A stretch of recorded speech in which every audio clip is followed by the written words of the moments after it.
Welcome back to Pivot in Faith. So you see we are starting this bed in our new season, season 2 of Pivoting in Faith, Virgin Organics. We bought some store-bought garlic. We started from that pink flag there down to this pink flag. Have 5 more bulbs to go. And we're gonna plant them in January and see what's happened. Still enough time for coolness. So stay tuned as we plant away.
Okay, so far from that red flag to, I don't know if you can see this red flag, is our garlic patch.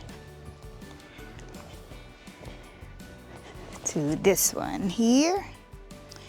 And in this patch is what we got from Fedco. That's, I think it was Music and Elephant. Maybe not, Music and another one. And all of this here is the store-bought. So we're comparing the store-bought version or nursery version here, and over here I think we have amendments on both. This was just done in the fall, and of course this is done now in January. So that is our bed for now. This is a walking path for here, and of course in the future that's going to be beans, lettuce, all the brassicas. We are attempting number 2 again in season 2. All right guys, let us know if you're planting garlic in 2026, and we thank you so much for the support this far, and we want to thank you for watching. God bless. See you in a new video, or the next video I should say.